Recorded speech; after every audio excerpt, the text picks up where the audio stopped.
চোখ মেলে চাইল সাফারাত। মায়াবী গয়নের মেয়েটাকে একদম ছাড়তে ইচ্ছা করছে না তার। মেয়েটার সামান্য ঠোঁটের ছোঁয়ায় তার ভিতরটায় তোলপাড় হচ্ছে সেই কখন থেকে। বুকের যন্ত্রণা লুকিয়ে চৈতিকাকে কাছে টেনে গাঢ় একটা চুমু খেলো কপালে, বেশ তৃপ্তি নিয়ে। আবেগে চোখ বুঝল চৈত্রিকা। গাড়ির দরজা মেলে দিতেই নেমে পড়ল মন্থর গতিতে। কয়েক মুহূর্ত আগেই তো হলো দুজনের প্রণয়ের সূচনা, আরম্ভ। অথচ সামান্য দূরত্ব যেন দুজনকে পুড়িয়ে ছাড়খাড় করে দিচ্ছে। এর থেকে অপ্রকাশিত সম্পর্ক, বন্ধিত্বই যেন ঢের ভালো ছিল। চৈত্রিকা একবার পিছনের দিকে তাকিয়ে দেখল সাফারাত চেয়ে আছে নির্নিমেষ দৃষ্টি ফেলে। সময় কত কিছু বদলে দেয়। আজ থেকে বন্ধুত্বের সম্পর্ক পেরিয়ে নতুন এক সম্পর্কে আবদ্ধ হয়ে গেল দুজন। কিন্তু নাম ছাড়া সেই সম্পর্ক সিঁড়ি অতিক্রম করে উপরে উঠতে দরজা অবধি আসতেই চৈত্রিকার হাতটা চেপে ধরল কেউ। কিছু বুঝে ওঠার আগেই টেনে হিঁচড়ে ছাদে নিয়ে এলো। ঘৃণায় রিরি করে উঠল চৈত্রিকার সমগ্র দেহ, অঙ্গ প্রত্যঙ্গ। চাপা আত্মস্বরে চিৎকার করে উঠল, আপনার সাহস হলো কি করে আমাকে এইভাবে টেনে হিচড়ে আনার? আর তোর তোর সাহস হয় কী করে আমার বাধ্যতা হয়ে অন্য একটা ছেলের গাড়ি করে আসার, তার সাথে মেলামেশা করার? রাস্তায় না গেলে তো দেখতেই পারতাম না তোর রূপ। চমকিত নয়নে তাকালো চৈত্রিকা তাহাপের মুখের দিকে। হুট করে তাহাপের কথাগুলো তার মস্তিষ্ক তরঙ্গ হতেই জ্বলতে শুরু করলো ভেতরে। কারো বাগদত্তা হওয়ার আগে সে একজন মানুষ, তার নিজস্ব মতামত, স্বাধীনতা আছে। কণ্ঠস্বর যথেষ্ট ঠান্ডা রেখে বলল, আপনি আমাকে এভাবে বলতে পারেন না তাহব ভাই। ছাড়ুন আমাকে, বাসায় যাব। তাহাপের মেজাজ খিটখিটে হয়ে গেল। প্রচণ্ড জোরে চেপে ধরল চৈত্রিকাকে দেয়ালের সাথে। ব্যথায় চৈত্রিকার মুখের ভাব করুণ হলো। তাহাপ থেকে যত ছুটতে চেষ্টা করছে ততই যেন চেপে ধরছে সে। চৈত্রিকা কাঁদতে গিয়েও কাঁদল না। মুহূর্তেই চোখ মুখে অগ্নিশিখার ন্যায় জ্বলে উঠল। তাহাপকে সরিয়ে সপাটে এক চর বসিয়ে দিল গালে। তাহাপের চক্ষু হতে আগুনের ফুলকি ঝরছে। তার পুরুষালী অহংকারে যেন আঘাত হেনেছে সহজ সরল মোমের মতো এই মেয়েটা। চৈত্রিকার হাতটা পিছনে নিয়ে মুচড়ে ধরল সে। ব্যথায় কোকিয়ে উঠল সে। তাহাপ দাঁতে দাঁত ঘষে জিজ্ঞাসা করল, তোকে অনেক ছাড় দিয়েছি। প্রথম যেই দিন তুই আমাকে প্রত্যাখ্যান করেছিস সেই দিন ঠিক করে নিয়েছিলাম তোকে আমার করেই ছাড়বো আমি। তোর ফর্সা নরম দেহ শুধু আমার স্পর্শ থাকবে। তোর মন বোঝার অহেতুক সময় আমার নাই। তোর সৌন্দর্য প্রতি আমি আকৃষ্ট, এটাই আমার ভালোবাসা। মানুষ এত নিকৃষ্ট হয়? চৈত্রিকার দম বন্ধ হয়ে আসছে তাহাপের নোংরা বাক্যে। তাহাপ মুখ এগিয়ে এনে গলায় ছোঁয়াতেই মনে হলো কেউ তার শরীরকে কলঙ্ক লেপে দিয়েছে। না পেরে ভয়ঙ্কর এক কাজ করে বসল চৈত্রিকা। হাঁটু দিয়ে আঘাত করল পুরুষাঙ্গ বরাবর। সাথে সাথেই ছেড়ে দিয়ে সরে যায় তাহাপ। চৈত্রিকা এক দলা থুতু ফেলল ছাদের মেঝেতে। আঙুল উঁচিয়ে রাগান্বিত কম্পায়মান গলায় বলল, তোর মতো জানোয়ার খুন করতেও হাত কাঁপবে না আমার। চৈত্রিকা উদ্ভ্রান্তের মতন ছুটে এসে ঘরে ঢুকে সরাসরি রুমে চলে এলো। দরজা বন্ধ করে ঠেস দিয়ে রইল। ঠিক কতক্ষণ তার হিসাব নেই। ঘন ঘন শ্বাস ফেলে সামনে তাকাতেই বিব্রত হয়ে পড়ে। মিম ভ্রুকুচকে কপালে চিন্তার ভাঁজ ফেলে তাকিয়ে আছে নিষ্পলক। চৈত্রিকা চক্ষু মেলতেই হন্যে হয়ে এগিয়ে আসলো, কণ্ঠে প্রবল উৎকণ্ঠা। কি হয়েছে আপু? কই কিছু হয়নি তো। তাহলে এভাবে কেন এলে? এত ঘাবড়ে আছো কেন? চৈত্রিকা নিজেকে ধাতস্থ করে বলল, ক্লান্ত লাগছে, আমি একটু রেস্ট নিব মিমু। তুই যা এখন। তৎক্ষণাৎ ফুলদানিতে নজর যেতেই জিজ্ঞেস করলো, নতুন জারবেরা কে এনেছে? তাহাব ভাই এসেছে আপু। এইটুকু বলে থেমে মিম আবার বলল, আপু, আমার মনে হয় তাহাব ভাইয়া এই সেই ব্যক্তি যে বিগত কয়েকদিন ধরে তোমায় ফুল দিয়ে যাচ্ছে। কথাগুলো বলেই মিম চলে গেল। চৈত্রিকা ফুলগুলো হাতে তুলে তীব্র ঘৃণা নিয়ে ছুঁড়ে মারল জানলা দিয়ে। কোনো অসভ্য ব্যক্তির দেওয়া জিনিস থাকতে পারবে না এখানে। মিমের কথাগুলো ফেলে দেবার নয়। তাহাব ছুটিতে এসেছে প্রায় অনেক দিন হয়ে গেছে। ঠিক তার আসার পর থেকেই আড়ালে কেউ সারাক্ষণ চৈত্রিকার উপর নজর রেখে যাচ্ছে, ফুল দিচ্ছে, বাবার চিকিৎসার টাকা দিচ্ছে, কেয়ার করছে। কিন্তু তা যে কোনোভাবে মিলে না তাহাবের ব্যক্তিত্বের সাথে। হয়তো সমীকরণ মিলে যায়। চৈত্রিকা শুকনো জারবেরাগুলো ছুঁয়ে বিড়বিড় করে। এই ব্যক্তি কখনো হতে পারে না যার কাছে ভালোবাসা কেবলই শারীরিক চাহিদা। সাফারাত বাড়িতে ঢুকতে না ঢুকতেই পৃথকের বাবা মা এসে সামনে দাঁড়ালো। নিমেষে চোখে মুখে বিরক্তি উপচে পড়ল তার। শার্টের উপরের বোতামটা খুলে সূক্ষ্ম নিঃশ্বাস ফেলল। ধরন এমন যেন নিঃশ্বাসটা আটকে ছিল গলায়। চাচা চাচির দিকে তাকিয়ে অত্যন্ত নম্র স্বরে প্রশ্ন করল, কিছু বলবেন আপনারা?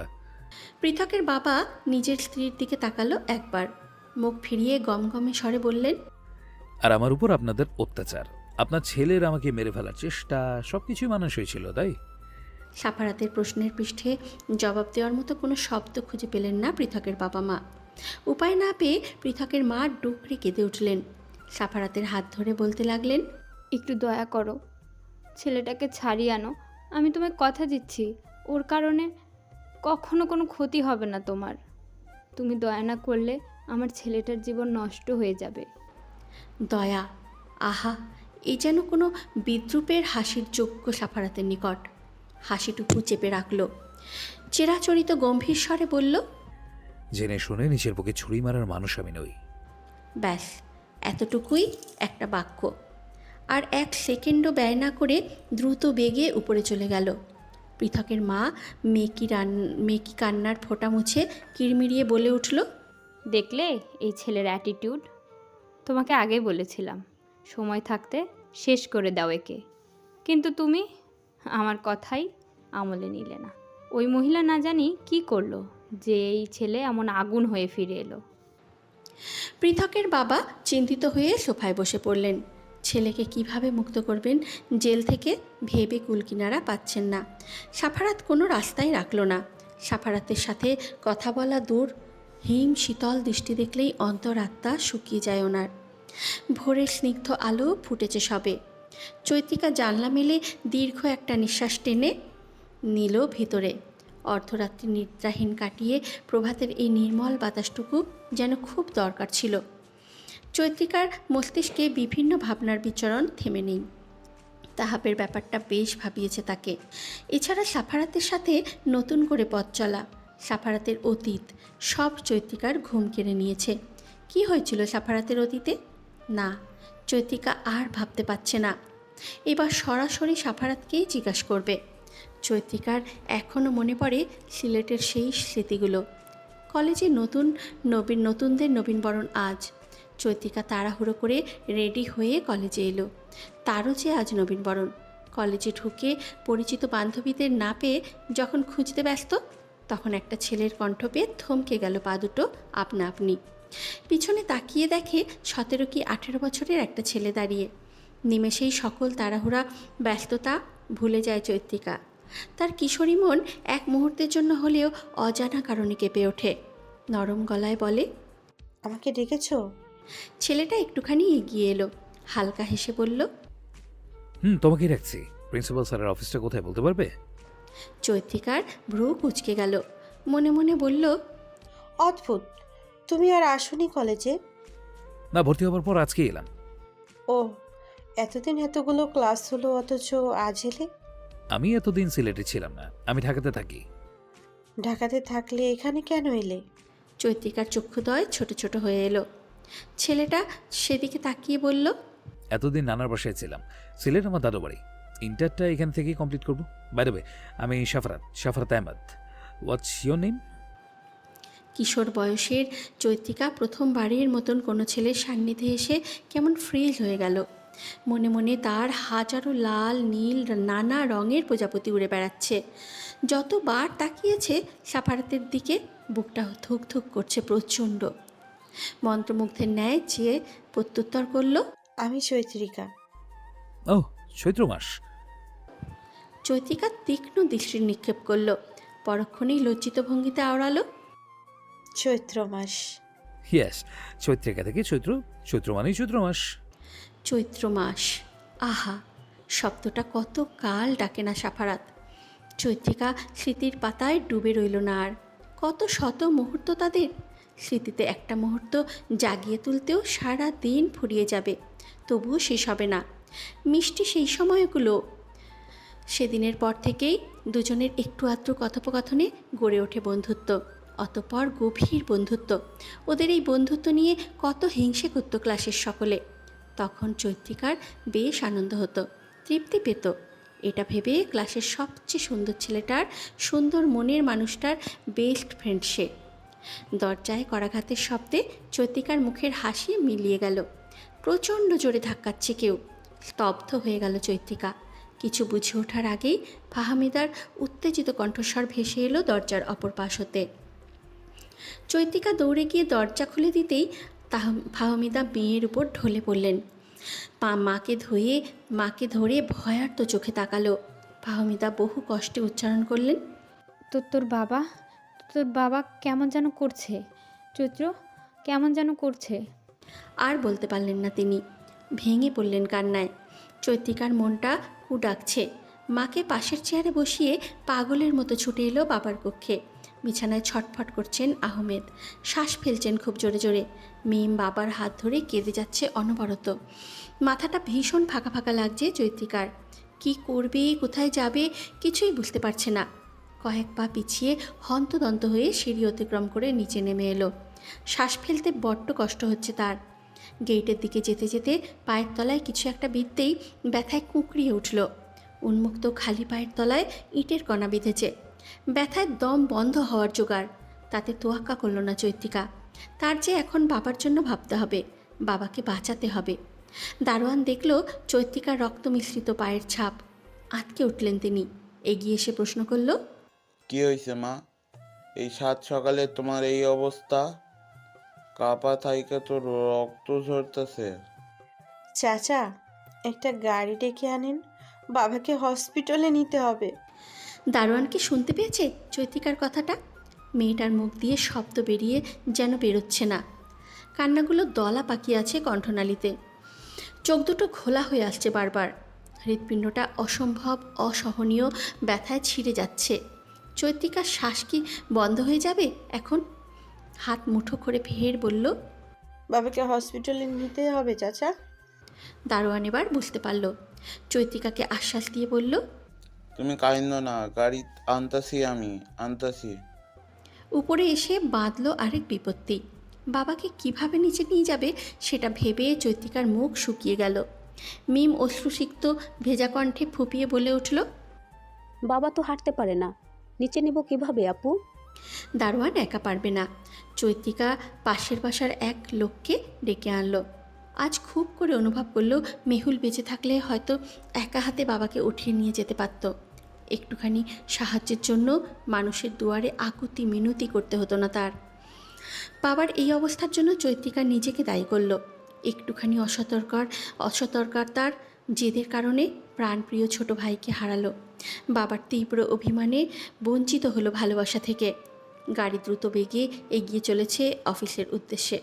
নিজের হাতের দিকে এক পলক চেয়ে চোখ সরিয়ে ফেলল সাফারাত। ঘড়িতে 9:15। এসির ঠান্ডায় বিরক্ত লাগছে। ড্রাইভারকে বলল এসি অফ করে দিতে। গাড়ির জানলাগুলো মেলে দিতেই প্রকৃতির হাওয়াটা, মনটা ফুরফুরে হয়ে গেল একদম। অক্ষিপটে ভেসে উঠল চৈত্রিকার মায়াবী মুখটা। ঝটপট আখিদয় মেলে মোবাইলটা হাতে তুলে নেয়। চৈত্রিকার নাম্বারে ডায়াল করে মোবাইলটা কানে ধরে রাখল স্থির, কিন্তু রিসিভ হলো না। ভ্রুযুগল কিঞ্চিত কুঞ্চিত হলো। ললাটে স্পর্শ করলো তা।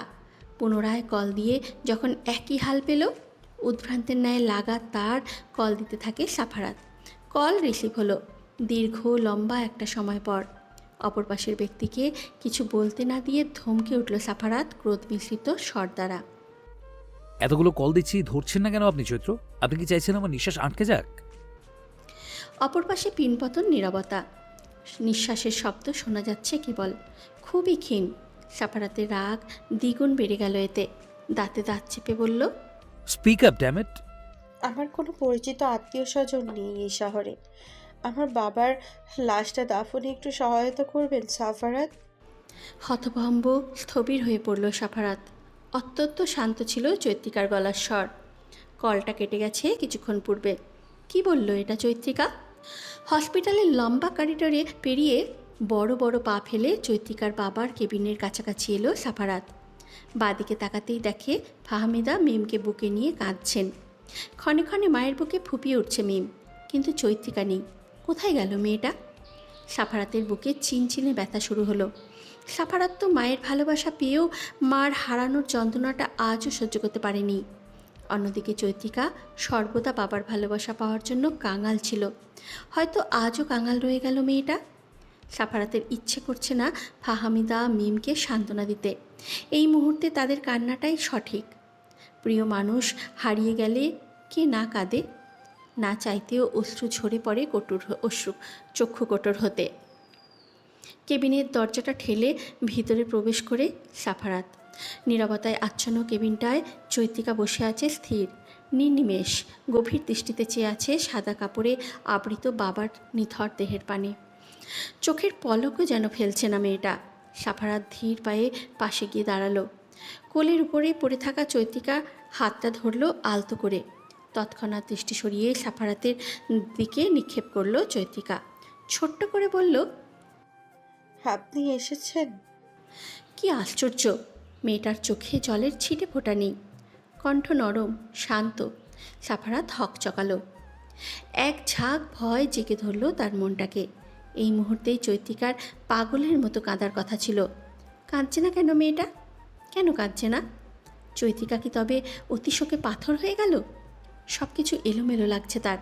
চৈত্রিকাকে টেনে উঠিয়ে দুই বাহুতে হাত রাখে আলতো করে। লঘুস্বরে বলে উঠল, আপনাকে অসুস্থ দেখাচ্ছে চৈত্র, বাইরে চলুন। চৈত্রিকা চোখ বুঝল।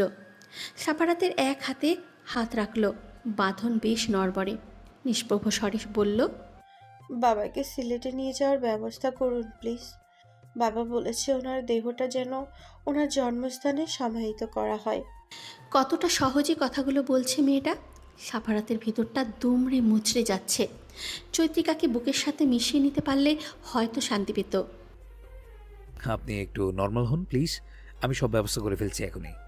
একটাই অনুরোধ, নিজের ভেতরের কষ্টগুলো বাইরে মুক্ত করে দিন।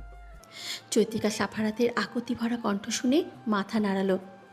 তৎপরে বাবার লাশের দিকে তাকিয়ে রইল নিষ্পলক, অনিমেষ। ফোন বের করে দিহানকে কল দিল সাফারাত।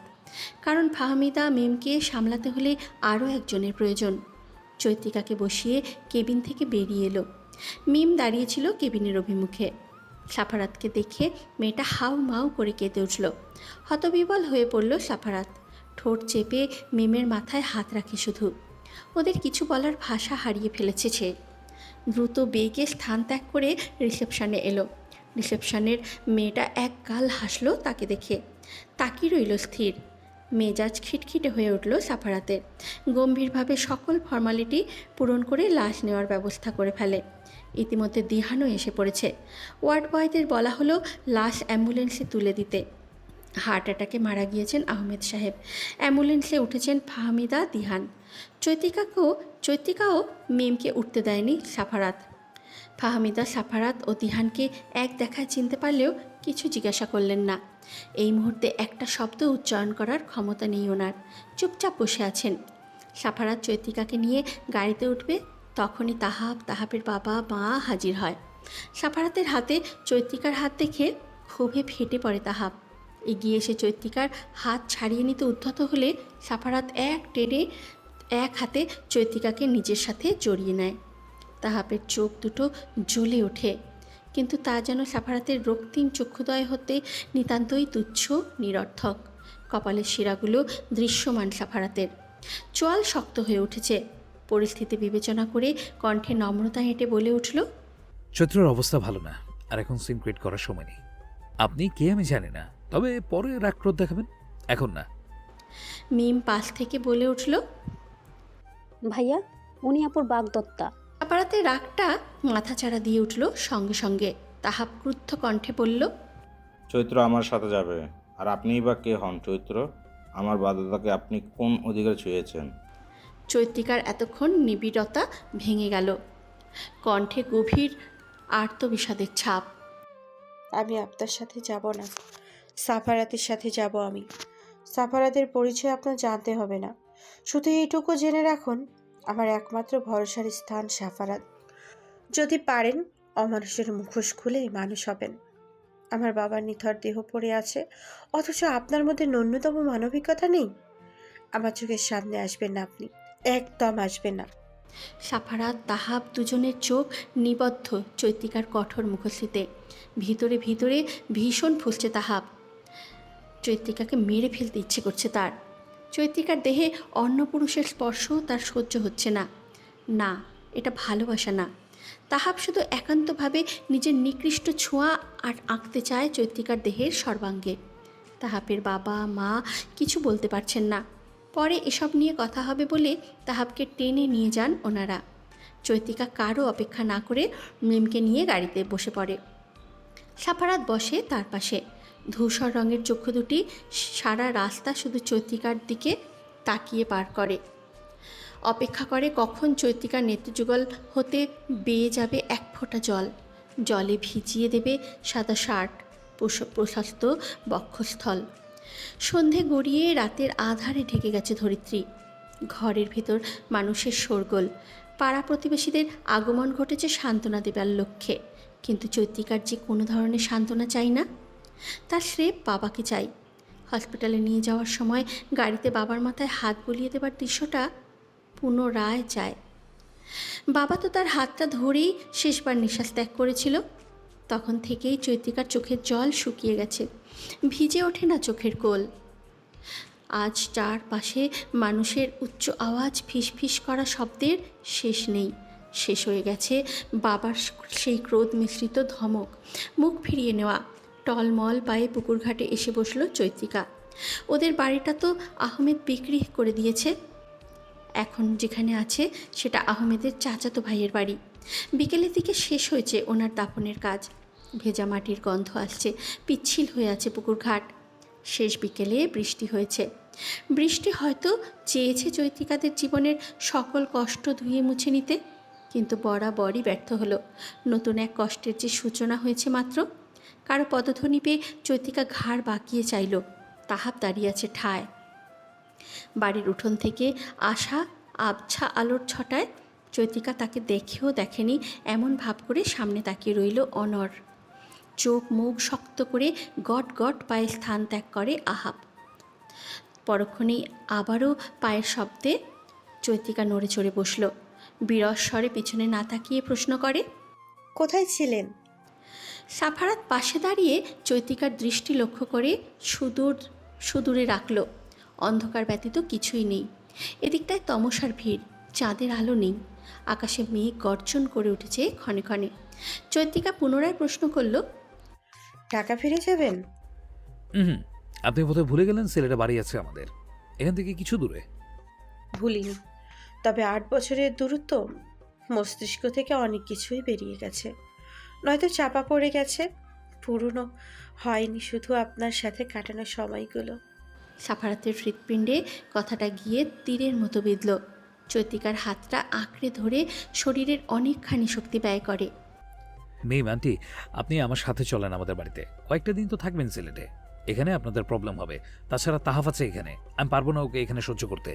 পরিস্থিতি স্বাভাবিক হলে আমি কথা বলবো আন্টির সাথে। আপনাকে ছাড়া এক দণ্ড চলবে না আর আমার।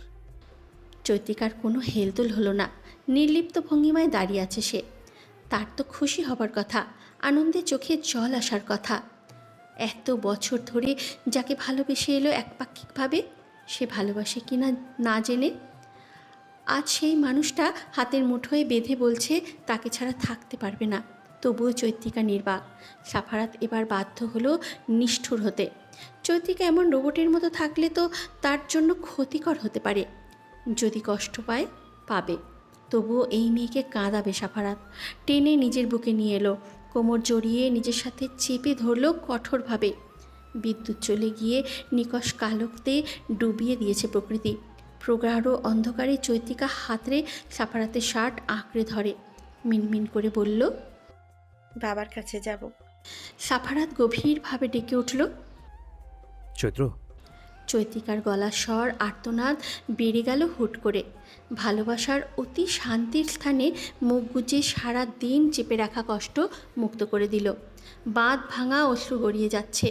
পাগলের মতো প্রলাপ করতে লাগলো ওই চৈত্রিকা। সাফারাতের গলায় বুকে খামচে ধরে আঁচড় কেটে ক্রমাগত বলতে লাগলো, আমি বাবার কাছে যাব, আমায় নিয়ে চলুন। সাফারাতের বুকটা হাহাকার করে উঠল। চৈত্রিকাকে মিশিয়ে নিল বুকে। যদি পারত তাহলে মেয়েটার সব কষ্টে নিজের জমায়িত কষ্টের সাথে যোগ করে নিত সাফারাত। এই মেয়ের কান্নার শব্দ ফোপানো হৃদয়ের যন্ত্রণা বাড়িয়ে দিচ্ছে। চৈত্রিকা কাঁদছে, কান্নায় ভেঙে পড়েছে মেয়েটা। নিঃসার হয়ে আসছে সমস্ত দেহ। বাবা নামক মানুষটা যে নেই, কেন পারল না সে বাবার রাজকন্যা হতে? কেন? সাফারাতের বুকে মুখ গুজে নিস্তব্ধ নিশ্চুপ হয়ে গেল একটা সময়। সাফারাত অবাক হয়ে চৈত্রিকাকে বুক থেকে সরালো কিছুটা, দেহ ছেড়ে দিয়েছে। পড়ে যেতে নিলে পাজা কোলা করে তড়িৎ গতিতে ঘরে নিয়ে এলো। মানুষজনের দিকে ফিরেও তাকালো না। মিম, ফাহমিদা আরও কয়েকজন ছুটে আসতেই জানালো চৈত্রিকা জ্ঞান হারিয়েছে। কেউ কেউ তীর রেখা নজরে চাইছে ওদের দিকে। পাড়ার কয়েকজন মহিলা ফিসফিস করছেন। সাফারাত বাইরে টিউবওয়েল থেকে পানি এনে চৈত্রিকার চোখে মুখে ছিটিয়ে দিল। মিমকে বলল মাথায় জল দিতে। ফাহমিদা মিমের কাছ থেকে জানতে পেরেছেন সাফারাত চৈত্রিকার খুব ভালো ফ্রেন্ড। তিনি আর কিছু জিজ্ঞেস করেননি। মেয়ের উপর অগাধ বিশ্বাস আছে তার। চৈত্রিকার শরীর মুহূর্তেই গরম হয়ে যাচ্ছে, জ্বরে পুড়ে দেহ কাঁপছে তার। সাফারাত হন্তদন্ত হয়ে বাইরে এলো। দিহানকে বলল বাজারে ডাক্তার আছে, জলদি যেন ডাক্তারকে নিয়ে আসে। এই সমাজের মানুষের কারোরই তোয়াক্কা করলো না সাফারাত। সারা রাত বসে রইল চৈত্রিকার শিয়রে। চৈত্রিকার অবস্থা খুব একটা ভালো না। শারীরিকের চেয়ে মানসিকভাবে বিপর্যস্ত সে। ফাহমিদা অসুস্থ হয়ে পড়ায় ওনাকে অন্য ঘরে নিয়ে গেলেন। মিম বসে রইল বোনের পাশে। দিহান অনেকবার এসেছে, সাফারাতকে বুঝিয়েছে বাইরে নিয়ে যাওয়ার জন্য, কিন্তু সাফারাতের তেরামি জেদের কাছে কেউই টিকতে পারেনি। চৈত্রিকা অচেতন অবস্থাতেও সাফারাতের হাতটা ধরে আছে। ঘুমে থেকেও মেয়েটা আঁকড়ে ধরে রেখেছে বিশ্বস্ত হাতটুকু। 7টা দিন পেরিয়ে গেছে। চৈত্রিকার সুস্থ হতে অনেকটা সময়ই লেগে গিয়েছে। এই 7 দিন সাফারাত চৈত্রিকার খেয়াল রেখেছে। চোখে হারিয়েছে চৈত্রিকাকে। তাহাপ ও তার পরিবার দুদিনের মাথায় চলে গিয়েছে ঢাকা। দিহানের মা একা বিধায় তাকেও চলে যেতে হয়েছে। সাফারাত নিজের বাড়িতে রাত কাটিয়ে সকালে সূর্যের রশ্মি চারিদিকে না ছড়াতেই হাজির হয়ে যায় চৈত্রিকার সামনে। রাতটুকুর জন্য যেতে চাইতো না। চৈত্রিকার কথায় বাধ্য হয়ে যেত।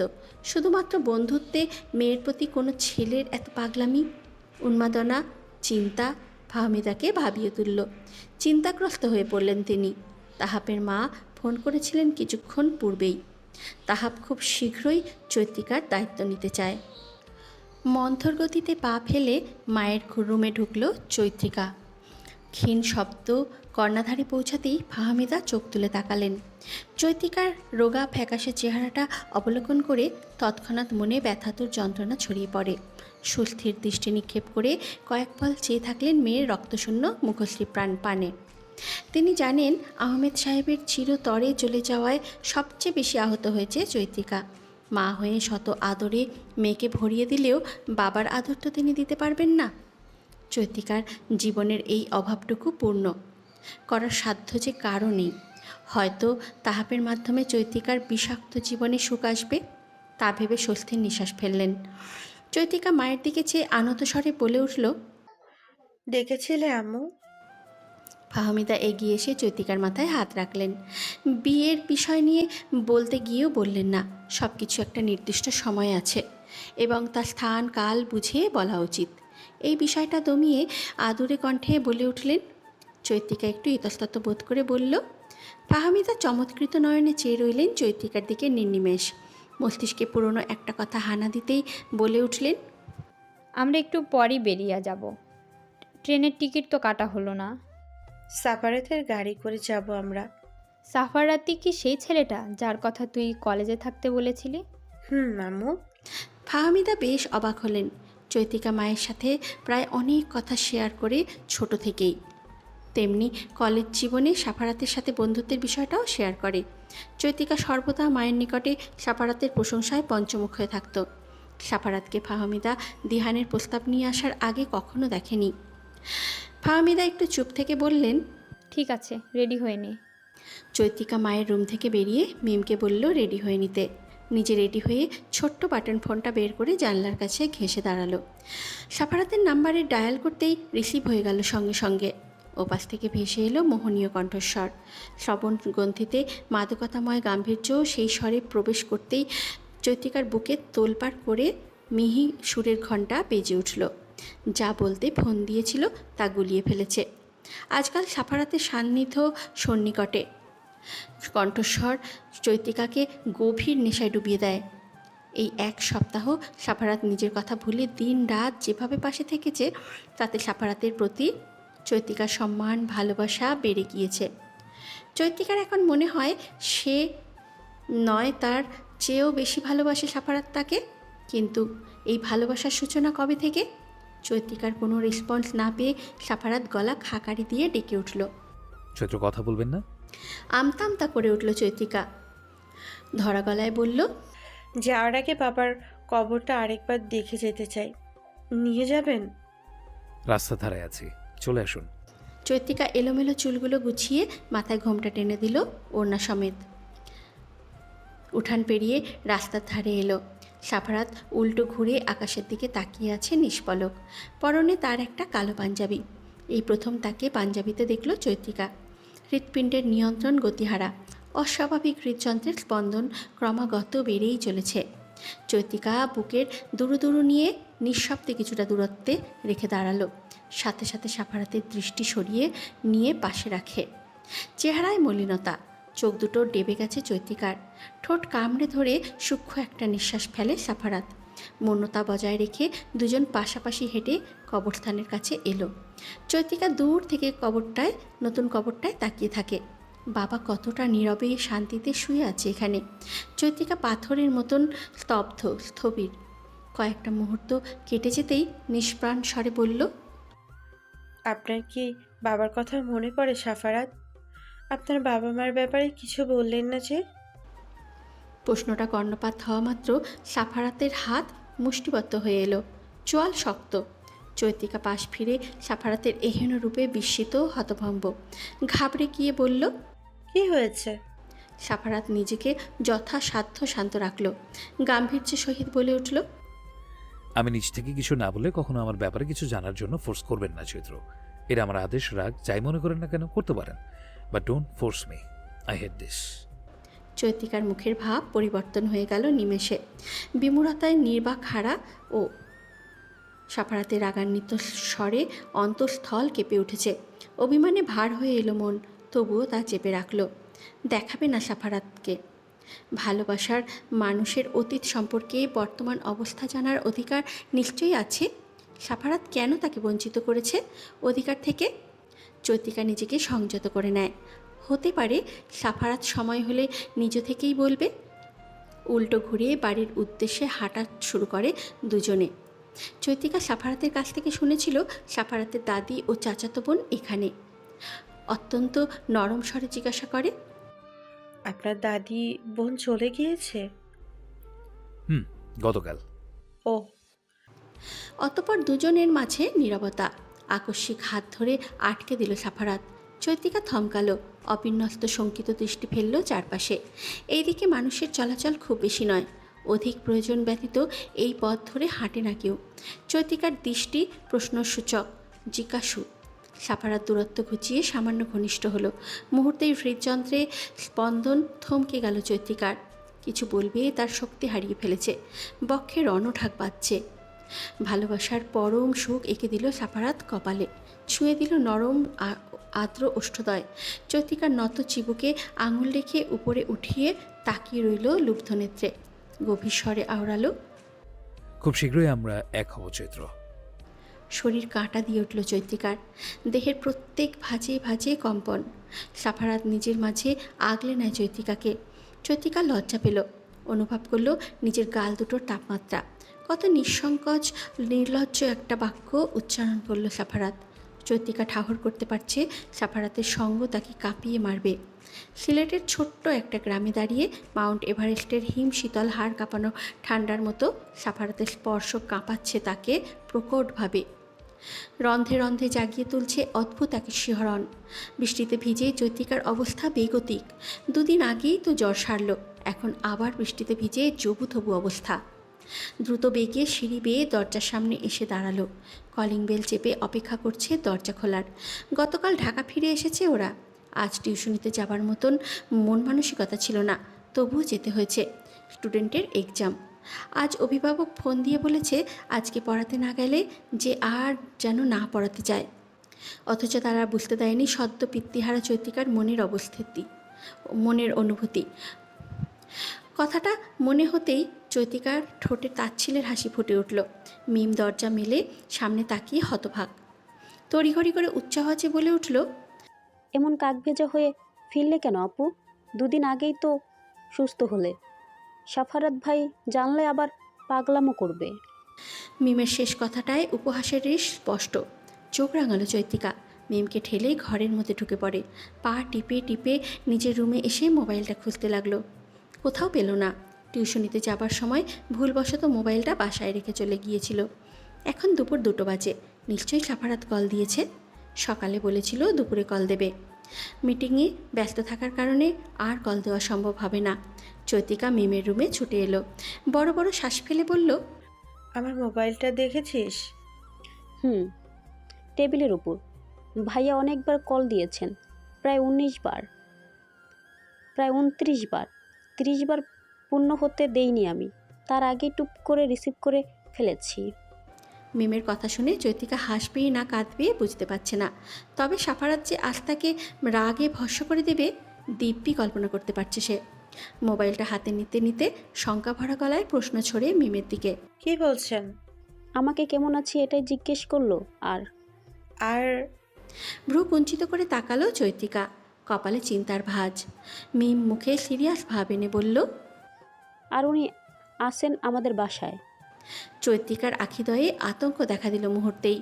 মিমের হাত ঝাঁকিয়ে রাগ প্রকাশ করে মৃদু স্বরে আওড়ালো, তুই কি সাফারাতকে সব বলে দিয়েছিস মিমু? হ্যাঁ। চৈতিকার হাতের বাঁধন শিথিল হয়ে আসলো। ভীত কণ্ঠে বলে উঠল, কি করলি এটা? আমি তোমাকে বুঝতাম।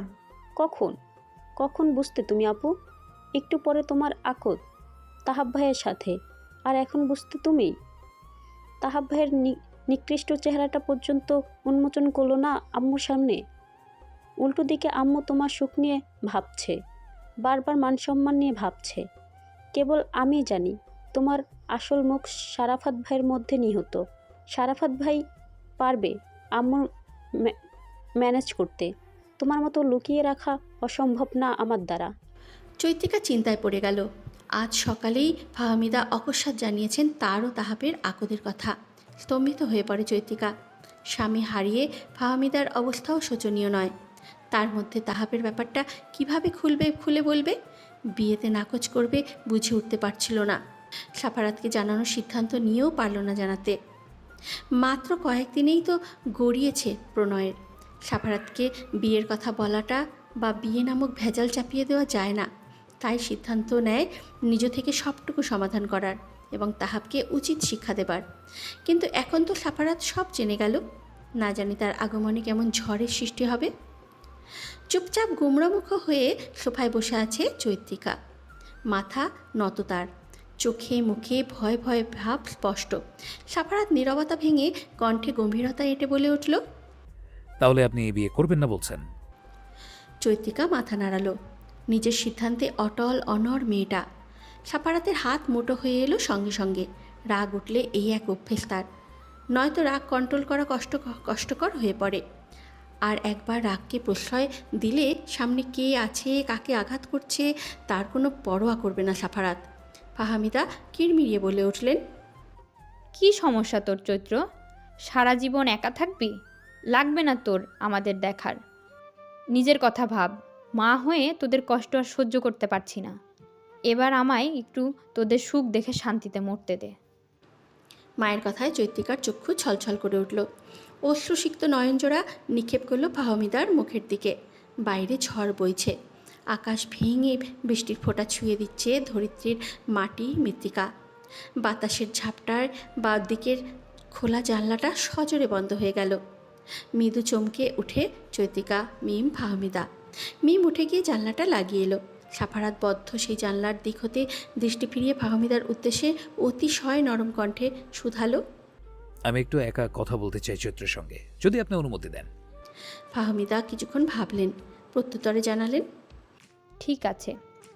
বৃষ্টি মাথায় নিয়ে উদ্ভ্রান্তের ন্যায় প্রায় আধ ঘন্টা আগে চৈত্রিকাদের বাসায় পৌঁছায় সাফারাত। আচমকা তাকে দেখে ফাহমিদা অপ্রস্তুত হয়ে পড়েন, কিন্তু সেই রেশ বেশিক্ষণ টিকতে দেয়নি সাফারাত। ফাহমিদাকে সালাম দিয়ে ঘরে প্রবেশ করে। ছেলেটার অমায়িক সৌন্দর্যে ভরপুর চেহারা, মাদকতাময় কণ্ঠ শুনে ফাহমিদার সকল অবাকতা বিস্ময় যেন নিমেষে দূর হয়ে গেল। সাফারাতকে ওনার অসম্ভব ভালো লাগে। এই কয়েকটা দিনে, কয়েকটা মুহূর্তে ওনার মনের অনেকখানি জায়গা কেড়ে নিয়েছে সাফারাত। যে কোনো মা বাবা নিজের মেয়ের জন্য কেয়ারিং ছেলেকে মেয়ের জামাই হিসাবে চান। সাফারাত যেন চৈত্রিকার জীবনে সেই ব্যক্তি। তবে তাহাপের পরিবারের তাড়াহুড়োয় ওনার সাফারাতকে মেয়ের জামাই হিসাবে কল্পনা করা থেমে যায়। চৈত্রিকার বিয়ের কথা তো তাহাপের সাথে পাকা হয়ে আছে। তাছাড়া উনি ভেবেছিলেন সাফারাত ও চৈত্রিকার মাঝে কিছু আছে, বন্ধুত্বের চেয়েও বেশি। কিন্তু চৈত্রিকা যখন আজ বিয়ের কথা শুনে কোনো প্রকার রিয়্যাক্ট অথবা নাকচ করেনি, তখন সাফারাতের ব্যাপারে সকল চিন্তাভাবনা ভেঙে যায় তাসের ঘরের ন্যায়। চৈত্রিকা ও মিম দুজনেই রুমে ছিল। ফাহমিদার ডাকে বেরিয়ে আসে। চোখের সামনে সাফারাতের ভেজা চুল, উসখুস অস্থিরতা, রক্তচক্ষু দেখে চৈত্রিকার অভ্যন্তর বেসামাল হয়ে পড়ে। হার্টবিট বেড়ে যায় অস্বাভাবিকভাবে। মিমের দিকে ক্ষিপ্র দৃষ্টিতে তাকায় চৈত্রিকা। মিম কাচুমাচু হয়ে দাঁড়িয়ে থাকে। সাফারাতকে দেখেই দিব্যি বোঝা যাচ্ছে উন্মাদের মতন ছুটে এসেছে এখানে, ঝড় বৃষ্টিকে অবজ্ঞা করে। চৈত্রিকা উল্টো ঘুরে রুমে চলে এলো শব্দহীন। হাতে তোয়ালে তুলে নিয়ে পুনরায় বেরিয়ে আসে। লাজ লজ্জা জলাঞ্জলি দিয়ে সাফারাতের দিকে তোয়ালেটা বাড়িয়ে দেয়। বলিষ্ঠ হাতে তোয়ালেটা আঁকড়ে ধরে নিয়ে মাথা মুছে সাফারাত। তৎপরে ফাহমিদার সামনে এসে দাঁড়ায়। আপনি বোধহয় অবাক হচ্ছেন আন্টি, এই প্রথম বৃষ্টিময় অন্ধকারাচ্ছন্ন দিনে আমি কেন আপনাদের বাসায় এইভাবে ছুটে এলাম। ফাহমিদা অবাক হলেও মুখে হাসি এসে বললেন, কিছুটা হয়েছে বটে। সাফারাত ফাহমিদার হাসিতে যেন তৃপ্তি খুঁজে পেল। কতকাল মায়ের হাসিটা দেখা হয় না। সেই সুন্দর নারীর মুগ্ধ হাসির দেখা মেলে না বছরের পর বছর, বহুকাল। সাবলীল কণ্ঠে বলল, আমি চৈত্রকে বিয়ে করতে চাই আন্টি, এবং তা এক্ষুনি। নিস্তব্ধতায় ছেয়ে গেল পুরো কক্ষ। বাহিরে ঝড়ের তাণ্ডব চলছে। বিস্তর নীল গগনবুঝি চৈত্রিকার মাথায় ভেঙে পড়ল। হাসি ফুটে উঠল কেবল মিমের অধরকোণে। বিস্ময়ের চেয়ে লজ্জায় আড়ষ্ট হয়ে পড়ে চৈত্রিকা। বিনা সংকোচে কাট কথা বলা সাফারাতের চরিত্রের সাথে, ব্যক্তিত্বের সাথে মানানসই হলেও চৈত্রিকা যে লজ্জায় অনুভূত হয়, তীব্র লজ্জা। মেয়ের দিকে তাকিয়ে এবং সাফারাতের নির্লজ্জ নির্লিপ্তভাবে চৈত্রিকার হাত চাওয়া প্রমাণ করে দেয় ওদের মাঝে গভীরতা, ভালোবাসা। তবে সাফারাতকে একটু বেশরম, রকচটা, গম্ভীর মনে হয়েছে ফাহমিদার। বিয়ের প্রস্তাব দিল নাকি আদেশ করলো তা বোঝা মুশকিল। কিন্তু একটু পরেই তো তাহাফের সাথে চৈত্রীর আকদ। ক্যান্সেল করে দিন। থতমত খেয়ে গেলেন ফাহমিদা। সাফারাতের কি নিরলস ভঙ্গিমা! বললেই কি ক্যান্সেল করা যায়? এই ছেলের কি একটু লজ্জা জড়তাও নেই? ফাহমিদা আগেই ঠিক করে রেখেছিলেন চৈত্রিকার যদি সাফারাতকে পছন্দ হয় তাহলে তিনি মেয়ের সুখটাই দেখবেন। মুখে বললেন, একটু পরেই ওনারা চলে আসবেন। আমি কি বলবো সাফারাত? সাফারাত চৈত্রিকার দিকে এক পলক চাইল। তৎক্ষণাৎ দৃষ্টি সরিয়ে নিল চৈত্রিকা। সাফারাত সূক্ষ্ম একটা নিঃশ্বাস ছেড়ে বলে উঠল, বলবেন আপনার মেয়ে জামাই আমি? আমার বউ জোর করে কেড়ে নেওয়ার সাধ্য কি কারো আছে? চৈত্রিকার মাথা ঘুরছে রীতিমতো। মিম মুখে হাত চেপে হাসছে মিটিমিটি। সাফারাতের মতো দুলাভাই তো চেয়েছিল ও। স্বপ্ন পূরণ হওয়ার পথে। চৈত্রিকা আজ সাফারাতকে নতুন করে আবিষ্কার করলো, চিনল। রহস্যময় গম্ভীর মানুষের ঠোঁট কাটা স্বভাবও আছে। এই নব্য রূপ বিস্ময়ের পাহাড় করার জন্য যথেষ্ট। কিন্তু চৈত্রিকা যে মনে মনে অন্য এক সিদ্ধান্ত স্থির করে নিয়েছে। লাজ উচ্ছন্নে দিয়ে শক্ত গলায় বলল, আমি এখন বিয়ের বিষয়ে ভাবতে চাই না। তাহাবকেও বিয়ে করতে চাই না আম্মু। আমি তোমাদের এভাবে ফেলে কোথাও যেতে পারবো না। দায়িত্ব, হ্যাঁ, এই দায়িত্ব নামক শব্দটাই চৈত্রিকার মনের মানুষের সাথে এক হওয়ার পথে বাধা, অন্তরায় হয়ে দাঁড়িয়েছে। চাইলেও চৈত্রিকা এড়িয়ে যেতে পারবে না। কয়েকদিন আগে স্বামী হারানো ফাহমিদা পিতৃহারা মিমকে ফেলে অন্যের ঘরে আলোকিত করতে, সংসার নামক বেড়াজালে বন্দী হতে। তাহাপের পরিবারকেও ফিরিয়ে দিত আজ। যেমন করে ফিরিয়ে দিচ্ছে সাফারাতকে। তবে আজীবনের জন্য না, কিছুটা সময়ের প্রয়োজন দুজন সদস্যের পরিবারটা সামলাতে। তবে দায়িত্বটা পালন করার নিমিত্তে সাফারাতকে প্রাণপণে চায়, কিন্তু এখন না। কথাগুলো মনে না রেখে সকলের সম্মুখে ব্যক্ত করে চৈত্রিকা। ফাহমিদা মেয়ের কথা শুনে অন্তরে শীতল স্রোত অনুভব করলেন। মুহূর্তেই শৈশব হতে প্রতিনিয়ত ধুকে ধুকে বড় হওয়া চৈত্রিকার সুখের কথা ভেবে কঠোর হলেন তিনি। সাফারাত একবারও দৃষ্টি মেলেনি চৈত্রিকার পানে, উল্টো ঘুরে সোফায় গিয়ে বসে। চৈত্রিকা সারা রুমে চোখ বুলিয়ে একটা চেয়ার টেনে বসলো সাফারাত। টপ থেকে শুকনো জারবেরার পাপড়ি হাতে নিয়ে মুঠো পুড়ে নিল। চৈত্রিকা আশ্চর্যান্বিত হলো ব্যাপক। মাথায় ধরে না সবাই তার রুমে এসে কেন এই ফুলগুলোর দিকেই নজর ফেলে। সাফারাত প্রগাঢ় দৃষ্টি নিবদ্ধ করে রেখেছে চৈত্রিকার দিকে। চেয়ার ছেড়ে দূরত্বে জানলার ধার ঘেঁষে থাকা চৈত্রিকার কাছাকাছি এলো। চৈত্রিকা ভরকালো, এক পা করে মিশে গেল দেয়ালের সাথে। সাফারাত সবটুকু দূরত্ব নিঃশেষ করে খুব কাছাকাছি এলো, অতিশয় নিকটে। অল্প অল্প কম্পনত গোলাপি ওষ্ঠদয়ের দিকে চোখ রেখে ক্রুদ্ধ কণ্ঠে বলে উঠল, বিয়ে আপনাকে বসতেই হবে চৈত্র, আজকেই। আপনি তো অবুঝ না। আমার পরিবারকে বিপদে রেখে এই পরিস্থিতিতে ফেলে আমি নিজে চিন্তা করতে পারবো না। চৈত্রিকার কণ্ঠনালী কাঁপছে। সাফারাত দেয়ালের একপাশে হাত রেখে সামান্য ঝুঁকে পড়ল। তপ্ত নিঃশ্বাস আছড়ে পড়ছে চৈত্রিকার সারা মুখশ্রীতে। চৈত্রিকার ইচ্ছে করছে সাফারাতের জ্যাকেট আঁকড়ে ধরে আরও কাছে টেনে নিতে। এ কি অসভ্য বিহায়া! ইচ্ছে জাগল বাঁধ ভাঙা লাগামহীন স্পৃহা। তো আপনি কবে বিয়ের কথা ভাবছেন? আমি বুড়ো হয়ে যাওয়ার পর? সাফারাতকে কি ঠেস মেরে কথা বলল? মাথা দুদিকে নাড়ল চৈত্রিকা, মুখে আওড়ালো, আমার একটা জব হোক তারপর। কথাটা কটাক্ষ করে সাফারাত বিরক্ত গলায় বলে উঠল, আপনি কাল সকালে আমার অফিসে যাবেন চাকরির ইন্টারভিউ দিতে। আপনার ফ্যামিলি মানে আমার আপনজন, আমি তাদের দায়িত্ব নিতে পারি অনায়াসে। আপনি হয়তো এটা পছন্দ করছেন না, নো প্রবলেম, আপনি জব করবেন, তবে বিয়েটা আজই হবে। আপনি কি আমার উপরে করুণা করতে চাইছেন? দাউ দাউ করে আগুন জ্বলে উঠল সাফারাতের ভেতর। এক টানে চৈত্রিকার কোমর জড়িয়ে কাছে টেনে নিল। রোষপূর্ণ দৃষ্টি নিক্ষেপ করে লঘু স্বরে বলল, ফাদার এমন কথা মুখেও আনবেন না চৈত্র। আপনার যোগ্যতা ছাড়া কোনো জব দেওয়া হবে না। ইন্টারভিউতে সিলেক্ট হলেই জব পাবেন। 1 মাস সময় দিলাম আমি আপনাকে, জবের চেষ্টা করবেন, পরিবারের পরিস্থিতি স্বাভাবিক করবেন। আর এই 1 মাসের মাঝে যদি কোনোভাবেই দুইজন কাছাকাছি চলে আসি, তাহলে একদম উঠিয়ে নিয়ে যাব আপনাকে। চৈত্রিকা মৃদু কেঁপে উঠল। আখি পল্লব নেড়ে চক্ষু মেলে তাকালো সাফারাতের রাগান্বিত চেহারায়, আর একটা শব্দ উচ্চারণের সাহস জোগাতে ব্যর্থ হলো। সাফারাত মুখ এগিয়ে নরম কোমল কপলে গাল ঘষে ছোট্ট একটা চুমু খেয়ে নেয়। কোমরের বাঁধন ঢিলে করে আদেশের সুরে বলে, ঘোমটা টেনে বাইরে আসুন, দিহান কাজে নিয়ে আসছে। সাদাসিধে আটপৌরে কাপড়ে বিয়ে নামক নতুন বন্ধনে আবদ্ধ হতে যাচ্ছে চৈত্রিকা। ফাহমিদা মেয়ের ঘোমটা ভালো করে টেনে দিলেন। ভবিষ্যতে কি হবে তা নিয়ে না ভেবে মেয়ের বর্তমান নিয়ে আনন্দিত তিনি। শুধু কষ্ট এতটুকু মেয়ের সুখের জীবনে পদার্পণটুকু আহমেদ সাহেব দেখে যেতে পারলেন না। আচ্ছা, তিনি থাকলে কি আজ খুব খুশি হতেন? মেনে নিতেন সাফারাতকে? মেয়ের জীবনের এই খুশির মুহূর্তে একটুখানির জন্যে হলেও হয়তো ওনার কঠিন মনটা গলে যেত, হয়তো বা না। বাইরে বৃষ্টি থেমে গেছে, তবে প্রকৃতিতে ছড়িয়ে ছিটিয়ে দিয়েছে শীতলতা, মৃদু ঠান্ডা। এই ঠান্ডার মাঝেও মাথার উপর ফ্যানটা ঘুরছে শব্দ সৃষ্টি করে। মিমির গা কাটা দিয়ে উঠেছে। ওনার নিচে ঢুকিয়ে নিল হাত দুটো। তার বরাবরই বসে আছে দিহান।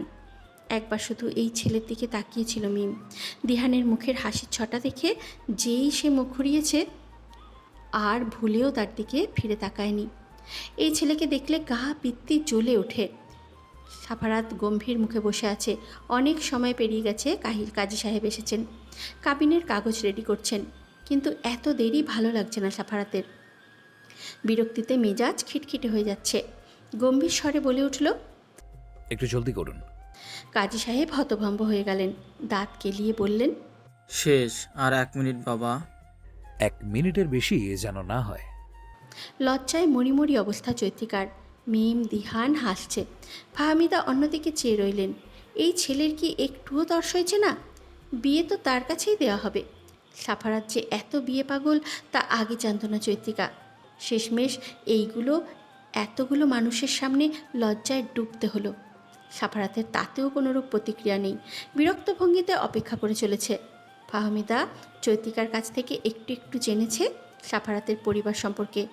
বাবা আছে এটা শুনেছে। এত বড় বাড়িতে মেয়ের বিয়ের চিন্তা ওনার কল্পনায়ও আসতো না। ঘুণাক্ষরেও ভাবেননি মেয়েটার কপালটা এত ভালো হবে। মনের তৃপ্তির জন্য উনি একটা প্রশ্ন করেই বসলেন। সাফারাত, তোমার পরিবারের কেউ এখানে উপস্থিত থাকলে ভালো হতো, তোমার বাবা অথবা চাচা চাচি। নিমেষেই সাফারাতের মুখের ভাব সম্পূর্ণ পাল্টে গেল। ফর্সা মুখে গম্ভীরতার ছাপ, গলার স্বর ধারালো, তীক্ষ্ণ হয়ে উঠল। মাথা নত করে নিজেকে সংযত করে বলল, চাচা চাচি নিজেদের কাজে ব্যস্ত, দাদি অসুস্থ, আম্মু মারা গিয়েছে, অনেক বছর পেরিয়ে গিয়েছে। আর কেউ নেই আমার, যাকে মানুষ আমার বাবা বলে আখ্যায়িত করেন, তিনি আমেরিকা থাকেন নিজের দ্বিতীয় স্ত্রীকে সাথে নিয়ে। আপাতত আপন বলতে এখানে উপস্থিত আছে দিহান। চৈত্রিকা চোখ তুলে মায়ের দিকে তাকালো। মেয়ের করুণ চাহনি দেখে ফাহমিদার মনে হলো এই মুহূর্তে সাফারাতের বাবার নামটা না নিলে বেশ ভালো হতো। চৈত্রিকা বিস্মিত হয়ে পড়ে সাফারাতের বাবার দ্বিতীয় স্ত্রী আছে শুনে। তাই বলেই কি সাফারাত বাবাকে ঘৃণা করে, নাকি অন্য কোনো কারণ? কাজী সাহেব কাগজ এগিয়ে দিতেই বিনা সময় ব্যয় করে ঝটপট সাইন করে দেয় সাফারাত। চৈত্রিকা সাইন করে অনেকটা সময় নিয়ে। ডান হাতটা ভীষণ কাঁপছিল তার। বাবার অভাবটা অনুভব করছিল খুব করে চাইছিল বাবার প্রতিচ্ছবি ভেসে উঠুক চোখের সামনে। কিন্তু তা যে অসম্ভব। কবুল বলতে গিয়ে গলা ধরে আসছে, শব্দগুলো দলা পাকিয়ে আটকে যাচ্ছে কণ্ঠনালীতে। পুরো শরীর জুড়ে তীব্র কম্পন। বিয়ে হয়ে গেল, সাফারাতের অর্ধাঙ্গিনী হয়ে গেল। সব কেন এত দ্রুত হলো? এমন অপ্রত্যাশিত সুখময় মুহূর্ত জীবনে বারবার আসবে? চৈত্রিকার বিশ্বাস হচ্ছে না। যেই মানুষটাকে এত বছর খুঁজেছে, যার দেখা মেলেনি কতকাল, আজ সেই মানুষটা অকস্মাৎ নিজের আগমন ঘটিয়ে বিবাহ নামক বন্ধনে কত সহজে বেঁধে দিল তাকে। চৈত্রিকার পানির পিপাসা পাচ্ছে খুব, কিন্তু এখান থেকে ওঠার শক্তি পাচ্ছে না। পা দুটো অসাড় হয়ে পড়েছে। ফাহমিদা কিচেনে গেল মিষ্টি আনতে। দিহান আসার সময় নিয়ে এসেছিল। মিম মনে মনে খুশিতে ডানা মেলে উঠছে। বোনের দুঃখ বুঝি দূর হলো এবার। চৈত্রিকার কাজ ঘেঁষেই ফিসফিস করে বলল, একটু হাসো না আপু, তুমি হাসো না একদম। এখন তো ভালোবাসার মানুষকে চিরতরে আঁচলে বেঁধে ফেলেছ, এবার তো হাসো, বিজয়ী হাসি। চৈত্রিকা চোখ রাঙিয়ে চাইতেই মিম নিভে গেল মৃদু হাওয়ায়। নিবু নিবু অনলের ন্যায় মুখ বাঁকিয়ে পুনর্বার বলল, হাসবা কেন? ভাইয়া যা অ্যাটিটিউড দেখলাম আজ, যেই মেয়ে দেখবে নিঃসন্দেহে ফিদা হয়ে যাবে। ফিদা তখন তো কষ্ট জর্জরিত হয়ে কপাল চাপড়াবে। চৈত্রিকা একটু চিন্তায় পড়ে গেল। হুট করে মনে পড়ল জেরিনের কথা। জেরিন তো বলল সাফারাতের সাথে ওর বিয়ে ঠিক। সাফারাত হয়তো পরিবারের কাউকে ওদের বিয়ের কথা জানায়নি। দাদি মানবে তো চৈত্রিকাকে? সাফারাত মোবাইলে অফিসের কাজে ব্যস্ত। মিমের ফোন পেয়ে অর্ধেক মিটিং ফেলে চলে এসেছে। চৈত্রিকার ইচ্ছে করল মোবাইলটা টেনে জানলা দিয়ে ফেলে দিতে। সদ্য বিয়ে হয়েছে এই ছেলের, অথচ লজ্জার শ্রী মাত্র নেই। ভাব এমন যেন কিছুই হয়নি। কাজী সাহেব মিষ্টি খেয়ে উঠে পড়লেন। দিহান গেল ওনাকে এগিয়ে দিতে। ফাহমিদা একটা মিষ্টি সাফারাতকে সাধ্যেই সে সাপ জানিয়ে দেয়, আমি মিষ্টি খাই না মা। সাফারাত মিষ্টি খেতে নিষেধ করায় তিনি একটুও কষ্ট পাননি, বরঞ্চ আবেগে আপ্লুত সিক্ত হয়ে পড়লেন মা ডাক শ্রবণ হতেই। সঙ্গে সঙ্গে মন বলল মেয়ের জন্য সঠিক মানুষটাই এসেছে জীবনে। চৈত্রিকা বলেছে আপাতত বিয়ে হবে, 1 মাস পর শ্বশুরবাড়ি চলে যাবে। তা মনে পড়তেই ফাহমিদা উত্তেজিত সুরে বলে উঠলেন, তুমি কিন্তু আজ যাবে না সাফারাত, আজকে থেকে যাবে। মায়ের কথা কর্ণাধারে পৌঁছাতেই চৈত্রিকার ভ্রু জোড়া কপালে উঠে গেল। সাফারাতের নম্র কণ্ঠস্বর। থাকবো মা। হাত পা ঠান্ডা হয়ে গেল চৈত্রিকার। থাকাটা কি জরুরি? অন্তঃস্থল কাঁপছে ক্ষণে ক্ষণে। ভয়ে নাকি লজ্জায় চৈত্রিকা বুঝতে পারছে না। সাফারাত এখন তার স্বামী, থাকলে তো নিশ্চয়ই তার রুমে থাকবে একসাথে। তাছাড়া সাফারাত বলেছে যদি দুজন কাছাকাছি আসে তাহলে একদম উঠিয়ে নিয়ে যাবে নিজের ভালোবাসার মানুষের সামনে। স্বামীর সামনে বদ্ধ রুমে নিয়ন্ত্রণ হারিয়ে ফেলবে না তো? কিশোরী মেয়েদের মতন। চৈত্রিকার লজ্জায় আরক্তিম অবস্থা। দিহান বসে আছে সোফায় হেলান দিয়ে। সে যেন এই জগতে নেই, হাত পা ছড়িয়েই বসে আছে। মিম রান্নাঘর থেকে টেবিলে এনে খাবার সাজাচ্ছে। দিহান চলে যেতে চেয়েছিল, কিন্তু ফাহমিদা স্পষ্ট জানিয়ে দিলেন লাঞ্চ করা ব্যতীত এক পাও নড়তে পারবে না। এর ফাঁকে মায়ের চৈত্রিকাকে কথার মাধ্যমে আঘাত করার জন্য অনেকবার ক্ষমা চাইল দিহান। ফাহমিদা আলতো হেসে বলেছেন, আমার মনে কোনো কষ্ট নেই, তুমিও ভুলে যাও। চৈত্রিকার মায়ের অমায়িক মমতাময়ী ব্যবহারে দিহান হতাশাজনক নিঃশ্বাস ফেলে। তার মা এমন হলেই পারত। তার মা খারাপ এমনটা নয়, তবে মানুষকে কথার মাধ্যমে আঘাত কষ্ট দিয়ে ফেলে অহরহ। সাফারাতের ফোন পেয়ে হন্তদন্ত হয়ে অফিস থেকে ছুটে এসেছে। দিনটাই যেন আজ ছোটাছুটি। ক্লান্ত মস্তিষ্কটা সোফায় এলিয়ে ঘাড় বেঁকিয়ে চাইতেই নজর ঠেকল মিমের মুখের দিকে। মিম ভরকে গেল, কারণ ওর তীক্ষ্ণ দৃষ্টিও নিবদ্ধ ছিল দিহানের দিকে। মিমের ভ্যাবাচেকা খাওয়া চেহারা দেখে ঢের মজা পেল দিহান। হাসল ঠোঁট দুটো প্রসারিত করে। কৌতুকপূর্ণ কণ্ঠে ডেকে উঠল, মিম ডিম, এক গ্লাস পানি দিয়ে যাও তো। রাগে কঠিন দৃষ্টি নিক্ষেপ করল মিম। সাফারাত আর চোখে তাকালো দিহান ও মিমের দিকে। মিম জল তো দিলই না, বরং উল্টে ঘুরে চলে যেতে শুরু করে। মাঝপথে থেমে যায় সাফারাতের ডাকে। বিনয়ী স্বরে বলে, জি ভাইয়া। চৈত্র কোথায়? উনি কি খাবেন না? আমি আসতে বলেছি ভাইয়া। যাওয়ার আগে এক গ্লাস পানি দিয়ে যাও। মিম জল এনে টেবিলে এনে রাখলো সাফারাতের সামনে। নিচু স্বরে সূক্ষ্ম হাসি নিয়ে বলল, আপুকে ডেকে আনছি। দিহান ঢক ঢক করে পুরো এক গ্লাস জল খেয়ে নিল। দীর্ঘ একটা নিঃশ্বাস ছেড়ে রসাত্মক কণ্ঠে বলে উঠল, তোর শালি দেখি তোর ভক্তরে ভাই। সারাফাত শক্ত গলায় বলল, ওকে বিরক্ত করলে তোর অবস্থা খারাপ হবে। আমি তো করি না, করে তোর ধানি লঙ্কা শালি সাহেবা। কেমন চোখ দিয়ে ভস্য করে আমাকে। উফ। চৈত্রিকা ভেজা চুল বেঁধে বেরিয়ে এলো। মুখে কোনো প্রসাধনী নেই। কলিং বেল বেজে উঠতেই অন্তরাত্মা শুকিয়ে যাবার উপক্রম প্রায়। তাহাপের কথা প্রায় বেরিয়ে গিয়েছিল মাথা থেকে বিয়ের টেনশানে। দরজা খুলছে না বিধায় দেয়ালের ওপারের মানুষটা বোধহয় ব্যাপক বিরক্ত রাগান্বিত। অনবরত কলিং বেল চাপছে। সাফারাত ভ্রু কুচকে বলল, খুলছেন না কেন? চৈত্রিকা জবাবে কোনো সদুত্তর খুঁজে পাচ্ছে না। আকস্মিক শ্বাস ফেলতেই কষ্ট হচ্ছে তার। মিম কতকটুকু বলেছে সাফারাতকে? সেদিন ছাদের ব্যাপারটা বলে দেয়নি তো? মিমের কাছে কথাটা শেয়ার করেছিল চৈত্রিকা। আর তাহাপের রিয়াক্ট কেমন হবে? মাথাটা ব্যথায় ছিঁড়ে যাচ্ছে। নিত্যদয় ঝাপসা হয়ে আসছে অতিরিক্ত ঘাবড়ানোর দরুন। দিহান উঠে এসে বলল, ঠিক আছে চৈত্রিকা, দরজা মিলছে না কেন? তাহাব ভাইয়ের ফ্যামিলি এসেছে হয়তো। দিহান, সাফারাত, মিম এতক্ষণে কারণটা বুঝতে পারল। দিহান গিয়ে দরজাটা খুলে দেয়। এক পলকেই চট করে দিহানকে চিনে নেয় তাহাব।